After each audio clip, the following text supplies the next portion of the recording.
Hello and welcome to this week's Draw, Paint and Print video looking at some elements that we can be using that further build on what we were looking at in last week's exercise, using the perspective frame and the idea of one-point perspective to create depth in our work. I just want to do this video that just further expands on some ideas and some tools that we have at our disposal to create a greater sense of depth. Just remember with these rules, as I'll call them, is that these are the elements that we can be using to create a greater sense of depth, and that artists have over time gone against these rules to negate that sense of space. So as always, as I like to explain and talk to you about, is that I think, once you know the rules, you can then know how to break those rules. But at the same time, if you don't know those rules, you can be doing something in your work and you're saying, I don't know why this doesn't look right, or I can't make this look right. Well, these simple elements that I'll go through today's exercise will help you and understand and create, as I said, that sense of space. These exercises today will also help when we move on in the painting videos and start to look at some of the other artists that we'll look at, and will also help, maybe I hope, those of you that have done the watercolour workshop with me too. And in terms of that idea of the imaginative landscape, that these are elements that are important in terms of that. As an introduction to understanding some of the concepts that we can use to create depth in our work, I'm going to just draw a series of little sketches here.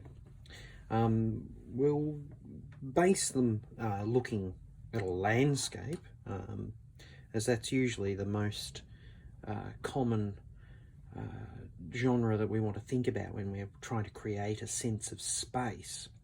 But a lot of these concepts are also applicable to still life and figure and portraiture as well. Just remember, with all of these concepts, it's not always necessarily to have and be using absolutely every single one. It's usually a combination of some of them that we require in able to pull off a sense of depth. So the first thing I want to do is that, just to, as a demonstrate and a starting point, is that if I draw a series of straight lines that are parallel more or less to one another from one side of the paper to the other, and that they're evenly spaced and they are almost identical, that in that little square there we have got no sense of depth. Whereas if we immediately do exactly the same thing, and I'm going to draw exactly the same number of lines, if we change their spacing, we start to create a sense of foreground, middle ground, distance just by changing their spacing. So that's the first idea, is that we can create a sense of depth just by our spacing of elements like that, further apart and closer together. If we use, and we'll go with another 5 lines again, and we change the angle of them, so that maybe we work like this: 1, 2, 3, 4, 5. we're now getting an even greater sense of depth because we're starting to get some angles in there as well.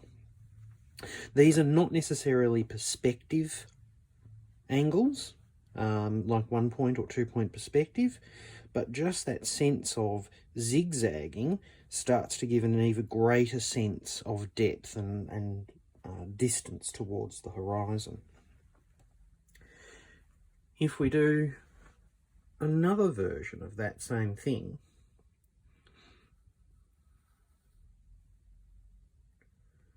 with maybe a few more angles,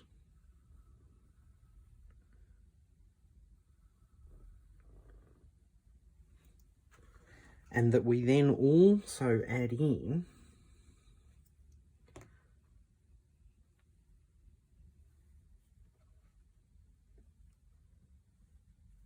some type of element. Now, I mean, I'm just doing lines here, but I mean, these could be in terms of a landscape, you know, tree lines or roads or fence lines.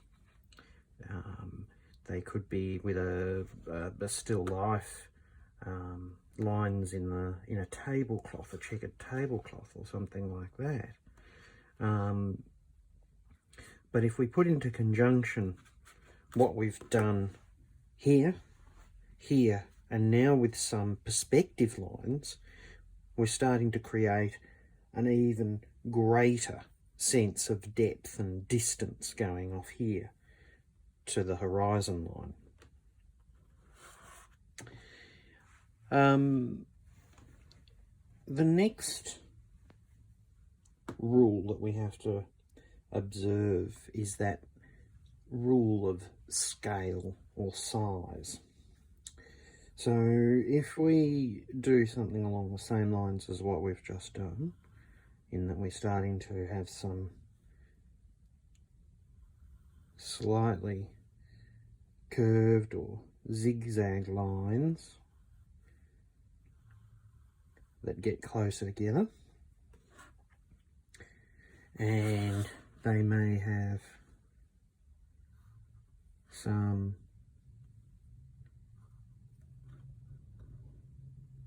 perspective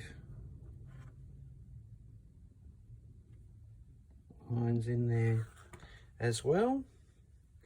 But if then we start to introduce an element like this, like some mountains, there's a little bit of a discord there in terms of our sense of space, because the scale of these doesn't necessarily link in with a feeling of comfort in terms of that diminishing distance or that greater distance that's happening here in the middle ground or along the middle there. So that's one thing that we have to take into consideration, is the scale. So if we do something along those same lines again,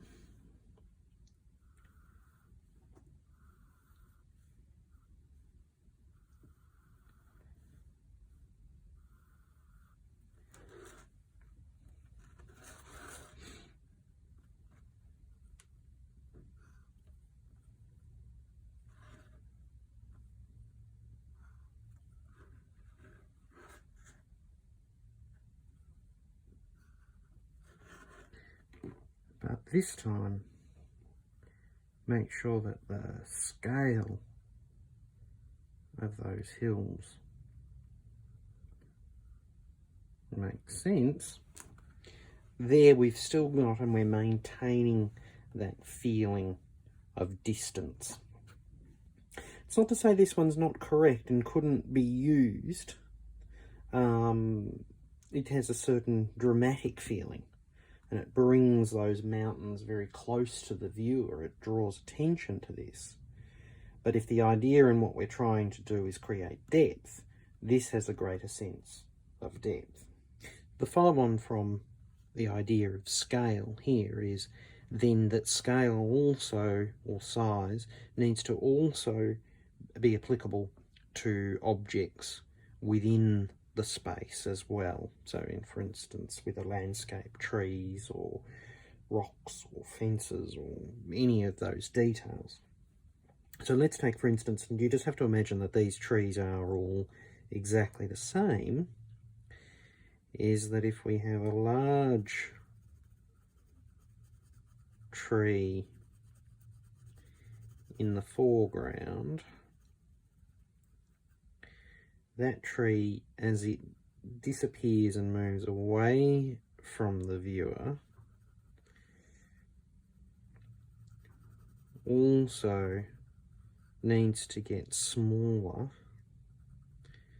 in scale.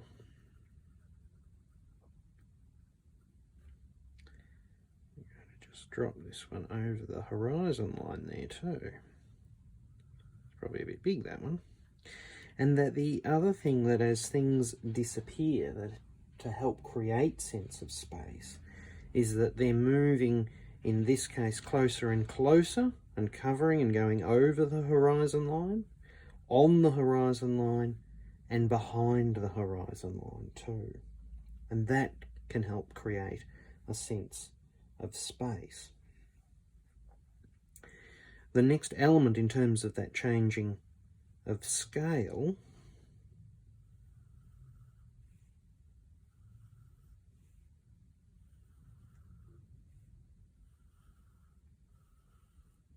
is the idea of overlap, in that if we then also start to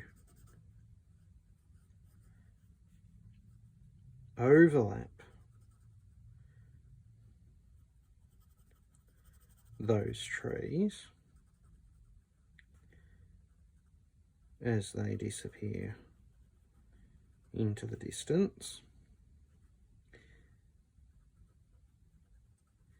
that also helps create a sense of space. We might even introduce some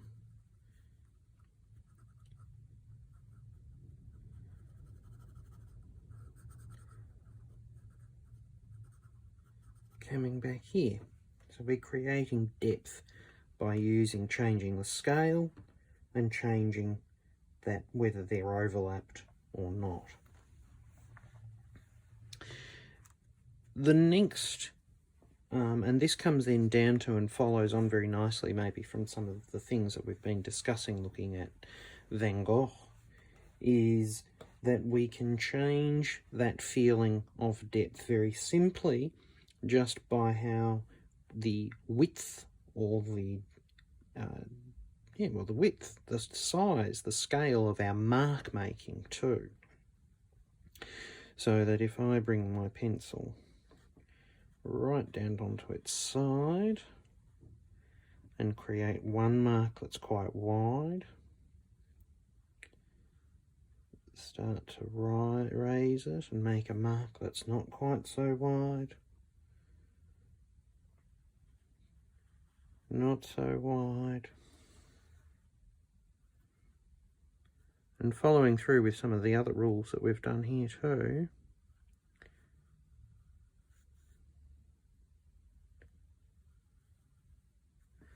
And we're creating a sense of distance just by the size and scale of our mark. Now this is, that I'm doing it here with a pencil and just lines, but these could be made with dots, dashes, any other mark other than just a line like that. The other element that we can then add into this and use is that idea of weight, or the tone of the mark that we make. So again, we'll do some similar marks, but this time we'll make sure that I'm pressing quite hard. Oops, and I've just broken the pencil. That next mark, and what I'm going to try and do actually is keep them all actually a similar weight, but maybe start to try and get some tonal, that's a bit dramatic, difference.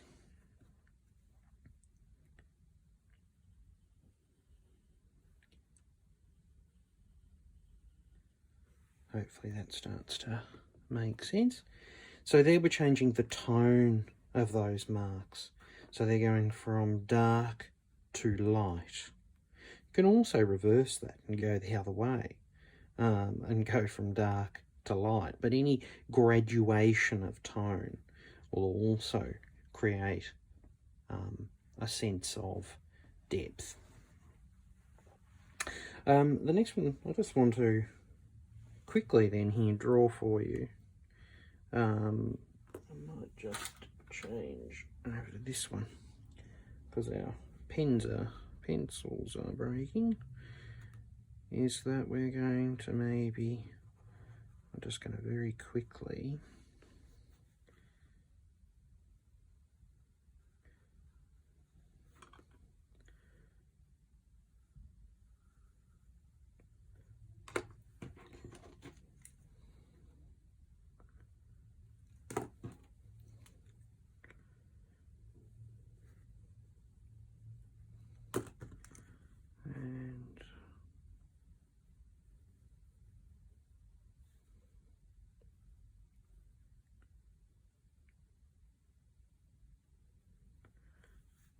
just put some into action.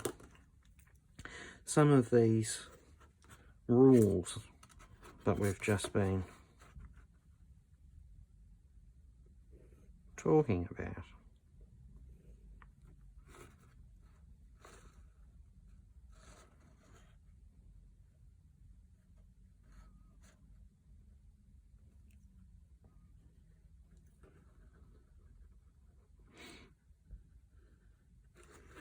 So by introducing some perspective lines,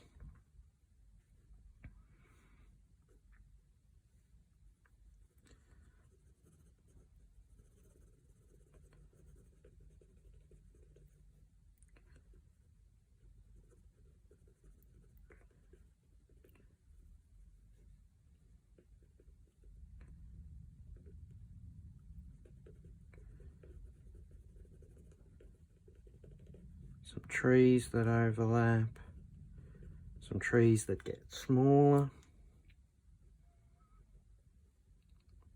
as they go into the distance,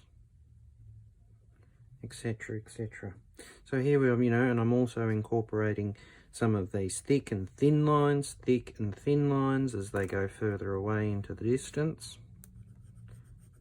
Thicken and darken that. And so we're creating that sense of space just very quickly in this drawing. The other thing to think about is that clouds and things also have to then observe some of, or most of these rules. Again, that if you're wanting to draw them realistically or have a sense of space. So by overlapping,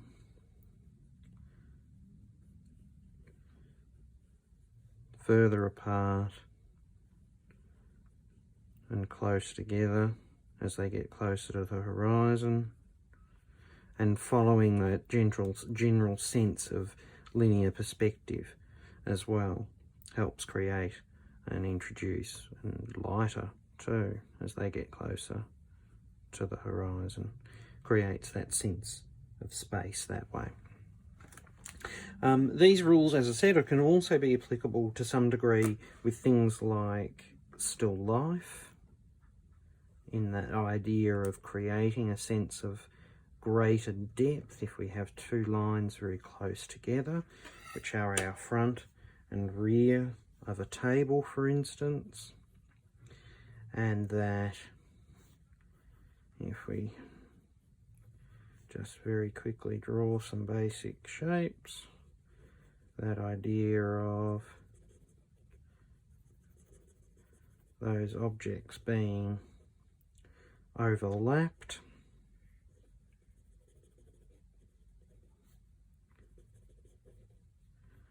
they look like potatoes, and that we may need to change the scale ever so slightly or that if we want maybe a gap and that not to change, we might just need to change the scale, reduce the size of that slightly.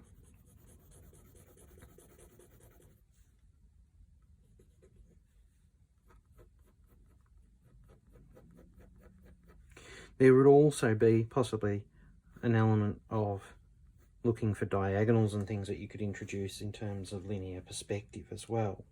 So we've got those, lines close together, creating a greater sense of depth as opposed to this area and this area.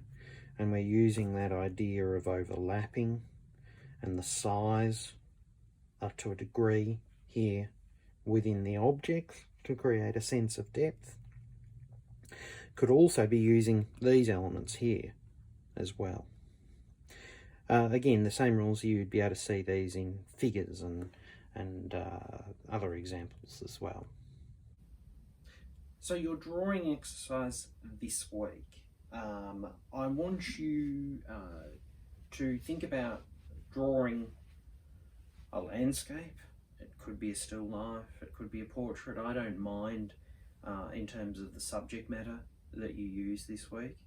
If you are absolutely stuck, is that I would perhaps use as a basis the exercise that we did last week, looking at Van Gogh and his idea of mark making, and incorporate some of what we've looked at here today and do another drawing that further enhances that sense of space in your drawing.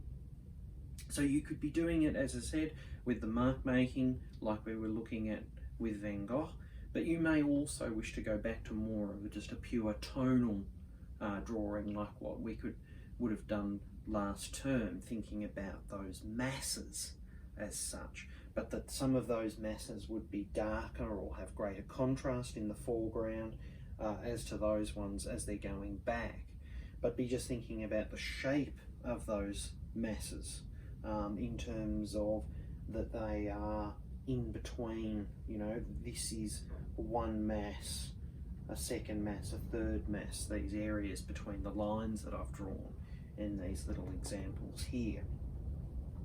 If you're absolutely stuck, is to look at other examples of artists' work. One that comes to mind is this example of a Van Gogh painting, the Sower, and how he has used those elements that we've talked about today, the diagonals getting closer together near the horizon, that sense of scale, and also how he's slightly playing with that sense of scale. So I drew that example of the mountain quite enlarged and said, how that starts to interfere with our sense of space. And look at the size of the sun that he's used in this painting. He's made it much larger than possibly it would have looked.